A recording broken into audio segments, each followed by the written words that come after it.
বাংলা জ্ঞানমুকুট চ্যানেলে পশ্চিমবঙ্গের 2025-এর সমস্ত মাধ্যমিক পরীক্ষার্থীদের জানাই স্বাগতম।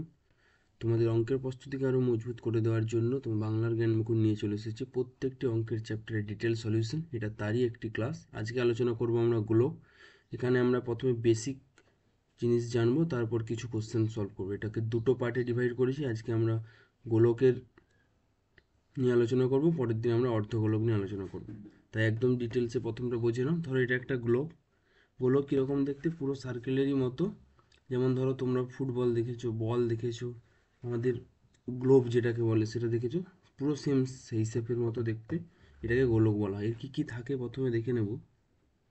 এর থাকে, দেখো, এটাকে সেন্টার বলা হয়, কেন্দ্র। এখান থেকে এর উপরে একটা বাহু থাকে, এটাকে বলা হয় আর, অর্থাৎ ব্যাসার্ধ। তাহলে আমরা এখানে ধরে নেব আর সমান ব্যাসার্ধ। আর সমান এখানে ব্যাসার্ধ। এখানে একটু লিখে দিই, এক সেকেন্ড। এটাকে গোলক বলে। তাহলে আর সমান যদি ব্যাসার্ধ হয়, এর দুটো ফর্মুলা আছে, সেই দুটো ফর্মুলা আমাদের জেনে নিতে হবে। তাহলে এর সমগ্র তলের ক্ষেত্রফল, মানে পুরো চারিদিকে ঘুরে ফিরে এর সমগ্র তলের ক্ষেত্রফল কি হবে? সমগ্র তলের ক্ষেত্রফল, বা এটাকে বলে বক্রতলের ক্ষেত্রফল। বক্রতলের ক্ষেত্রফল কত হবে না? 4πr²। এটা হয়ে গেল। আরেকটা সূত্র তোমাদের মনে রাখতে হবে, ঘনফল, বা তোমরা পাবে এটাকে আয়তন। কত না? 4/3πr²। আর কিন্তু এখানে ব্যাসার্ধ, এটা আমাদের কিন্তু মনে রাখতে হবে। এটা আমরা গোলকের বার করছি, গোলকের সমগ্র তলের ক্ষেত্রফল বা বক্রতলের ক্ষেত্রফল 4πr²। ঘনফল বা আয়তন এখানে 3/3πr³। এবার আমরা কিছু কোশ্চেন সলভ করি, সূত্রগুলো আমাদের ওখানে মুখস্থ হয়ে যাবে। ফার্স্ট প্রশ্ন দেখো, স্ক্রিনে দেওয়া আছে, একটি গোলকের ব্যাসার্ধের দৈর্ঘ্য 10.5 সেমি হলে তার সমগ্র তলের ক্ষেত্রফল হিসেব করে লিখি। তাহলে এখানে লিখতে পারি আমরা, কীভাবে সলভ করবো? ধরো ছবিটা একটু বুঝে নাও। এটা যদি তোমার গোলক হয়, তাহলে এখান থেকে তোমার এটা ব্যাসার্ধ, আর এটাই তোমাকে দেওয়া আছে 10.5 সেন্টিমিটার। তাহলে এর সমগ্র তলের ক্ষেত্রফল আমাকে বার করতে হবে। তাহলে এখানে লিখি যে গোলকের ব্যাসার্ধ সমান 10.5 সেমি। একটা জিনিস আমাকে মাথায় রাখতে হবে, ব্যাস দেওয়া থাকলে সেটা কিন্তু আমাকে ব্যাসার্ধে কনভার্ট করতে হবে। আমরা জানি, আমি এখানে বলে দিচ্ছি, তাও ব্যাস ধরো আর দেওয়া আছে, তাহলে ব্যাসার্ধ কিন্তু এখানে r/2 হয়ে যাবে। ব্যাসার্ধ কিন্তু ব্যাসের হাফ, এটা মনে রাখবো। এটা এই কোশ্চেনের জন্য না, এখানে ব্যাসার্ধই দেওয়া আছে, আমরা অ্যাপ্লাই করতে পারি। এটাকে ক্যাপিটাল আর করে দাও, তাহলে এটা ক্যাপিটাল আর। তাহলে এখানে কি গোলকের ব্যাসার্ধ দেওয়া আছে, আমাকে চেয়েছে সমগ্র তলের ক্ষেত্রফল। অতএব আমি লিখতে পারি গোলকের সমগ্র তলের ক্ষেত্রফল হবে কত? আমরা জানি 4πr²। তাহলে এখানে আমি বসাই 4 ইন্টু পাই। কত? পায়ের মান হয় 22/7। মনে রাখবো, পায়ের মান হয় 22/7। যদি কিছু না বলা থাকে, আমরা পায়ের মান 22/7 বসাবো, বা কখনো কখনো বলা থাকে পাই সমান 3.14, তখন কিন্তু আমরা এটা বসাবো। যদি কিছু না বলা থাকে 22/7, আর বলা থাকলে দেখবে এটাই বলা থাকে 3.14। আর আর এর ভ্যালু কত? এখানে আর এর ভ্যালু দেওয়া আছে 10.5, তার হোল স্কোয়ার। এবার আমরা এটাকে ভাঙবো। দেখো 4 ইন্টু 22/7, 10.5কে আমি লিখতে পারি 10.5 ইন্টু 10.5। আচ্ছা, এখানে ইউনিটগুলো লিখবে, কী হবে? এটা বর্গ সেমি। তাহলে এখানে যদি এটাকে আমি দশমিকটা ওঠাই, দুটো জিরো, এখানে একটা উঠে যাবে। দেখো কাটবে, এটা 4 25 100, 5 দিয়ে কাটলে 5 21, আবার 5 দিয়ে কাটলে পাবো এখানে 21। তাহলে আমরা পাচ্ছি 22 ইন্টু 21 হয় 441, আর নিচে আছে তোমার 7 সমান করলে 22 দিয়ে করলে এটা 882 ইন্টু 11/7। দেখো কীভাবে করি, 8 2 10 0 হাতে 1, 8 8 16 17 7 হাতে 1, 8 1 9, 11 2 22 2 হাতে 2, 88 2 90 9, 88 9 8 9 97, ঠিক আছে, বাই 7। এটাকে যদি আমরা দশমিকে কনভার্ট করি কি হবে, ভাগ করে নাও। দেখো ভাগ করলে পাবো 7 থেকে 7 2, তাই তো, হ্যাঁ 7 2, 7 3 21, 60 27 27 56, 27 56 হাতে থাকছে 4, 7 6 42, এটা তো কেটে যাচ্ছে 7 দিয়ে, এত বর্গ সেমি। তাহলে উত্তর কত হবে, আমি এখানে লিখতে পারি যে উত্তরটা আমার হলো 1386 বর্গ সেমি। 7 6 42 2 হাতে 4, 27 56 6, 7 হ্যাঁ 7 3 21, এক সেকেন্ড একটু দেখে নিই, দাঁড়াও। 7 6 42 2 হাতে থাকছে 4, 27 56 6, 7 3 21 27, 7, ঠিক আছে, 1386 বর্গ সেমি। ক্লিয়ার। নেক্সট প্রশ্ন, এটি চামড়ার বল তৈরি করতে প্রতি বর্গ সেমিতে 17.50 টাকা হিসেবে 431.20 টাকা লেগেছে। তাহলে বলটির ব্যাসের দৈর্ঘ্য কত, আমাকে চেয়েছে ব্যাসের দৈর্ঘ্য, অর্থাৎ যদি এটা তোমার গোলক হয়, আমাকে চেয়েছে এই পুরো বাহুটা, এটা আমার আর হয়, এই পুরোটা কিন্তু আমার হয়ে যাবে 2r, ডবল হয়ে যাবে। তাহলে একটি চামড়ার বল তৈরি করতে প্রতি বর্গ সেমি এত টাকা হিসেবে এত টাকা খরচ হয়েছে। আচ্ছা টোটাল খরচ হয়েছে, এক বর্গ সেমিতে কত টাকা খরচ হয়, আমি লিখতে পারি 1 বর্গ সেমিতে খরচ হয় কত বলো তো, 17 টাকা 50 পয়সা, তাই না? তাহলে মোট খরচ হয়েছে 431.20 টাকা। মোট এটা বাঁধাই করতে বা বলটা তৈরি করতে মোট এত টাকা খরচ হয়েছে। এখান থেকেই বলতে পারি এক বর্গ সেমিতে যদি 17.50 টাকা খরচ হয়, তাহলে তাহলে বলতে পারি 431.20 টাকা খরচ হতে কত বর্গ সেমি হবে, সেটাই হয়ে যাবে তোমার এই গোলকের বক্রতলের ক্ষেত্রফল বা সমগ্রতলের ক্ষেত্রফল। তাহলে একবারে আমরা লিখতে পারি গোলকের সমগ্র তলের ক্ষেত্রফল সমান কত না, মোট যত টাকা খরচ হয়েছে সেটাকে আমরা এক বর্গ সেমিতে যত খরচ হয়েছে সেটা দিয়ে যদি ভাগ করে দিই, তাহলে আমরা পেয়ে যাব সমান, এটা হয়ে যাবে তোমার বর্গ সেমি। ক্লিয়ার। এবার দশমিকটা উঠিয়ে দাও, 0 0 কেটে দাও, যেমন আছে এটাকে তেমনই রেখে দাও, যেমন আছে এটাকে তেমনই রেখে দাও। এবার তুমি এখানে ধরি গোলকের ব্যাসার্ধ আর সেমি। ক্লিয়ার। গোলকের ব্যাসার্ধ আর সেমি হয়ে গেছে। এবার আমরা এর সমগ্রতলের ক্ষেত্রফল করব। তাহলে একবারে লিখি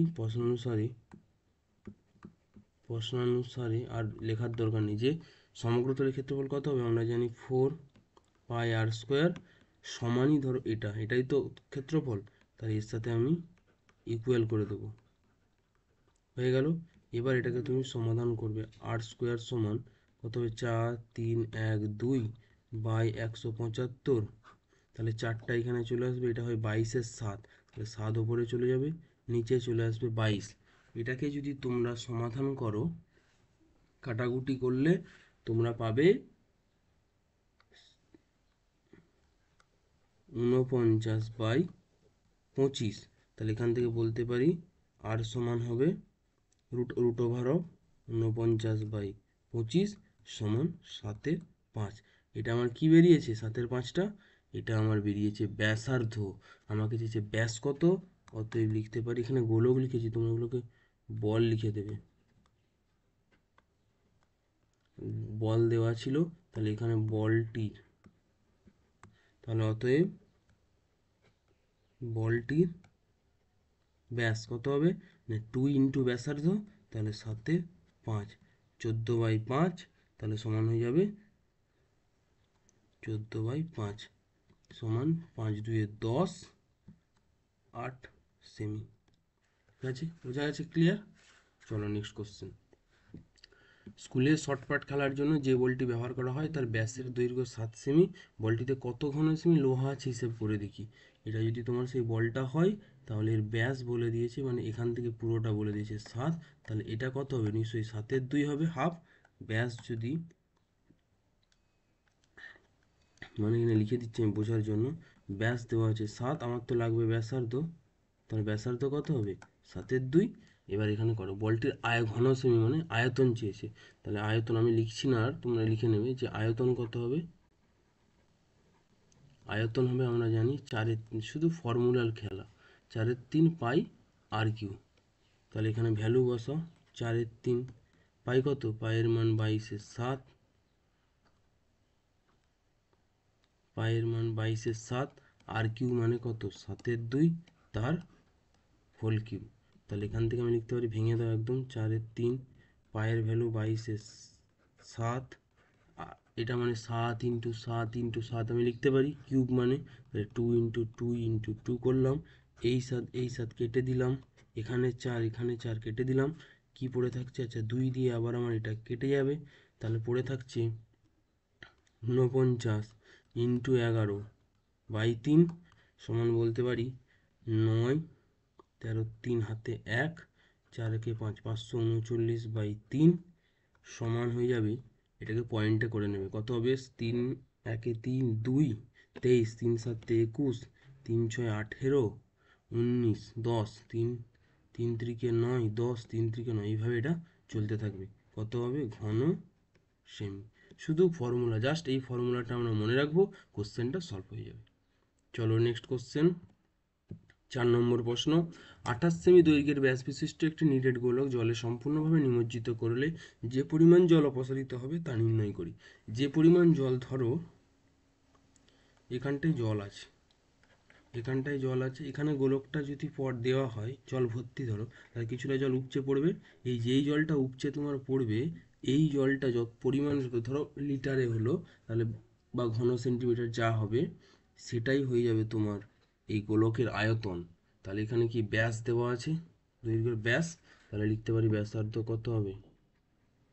ব্যাসার্ধ হবে ব্যাসের হাফ, তাহলে 28/2 সমান বলবো 14 সেমি। ক্লিয়ার? অপসারিত করবে কত? তাহলে আয়তন হবে আমরা জানি 4/3 পাই আর কিউ। তাহলে এখানে ভ্যালু বসাও, 4/3 পায়ের ভ্যালু 22/7, আর এর ভ্যালু 14, একবারে বসিয়ে দিচ্ছি 14 × 14।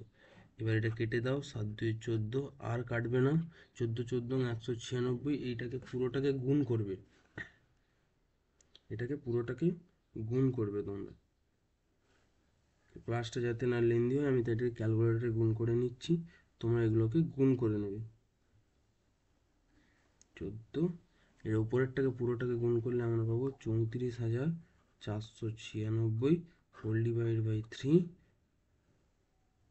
হয়ে যাবে আমার এটা 11,498.66 ঘন সেমি।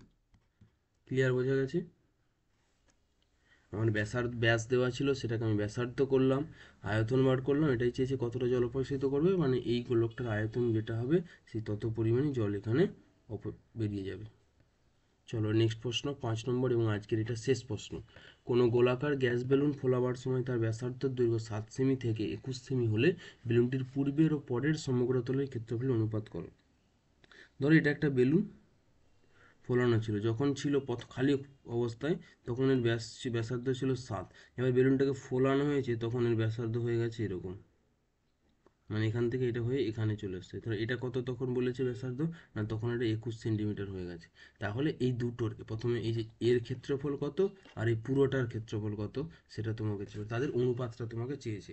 তাহলে মানে এটাকে এইখানে না এঁকে এটাকে যদি এটা এবার ফোলানোর পরে এটা এরকম হয়ে গেছে, তাহলে তখন এর ব্যাসার্ধ হয়ে গেছে 21 সেন্টিমিটার।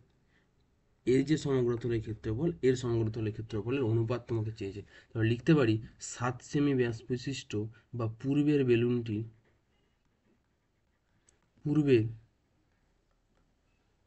বেলুনটিকে ক্ষেত্রফল, সমগ্র তলের ক্ষেত্রফল কত?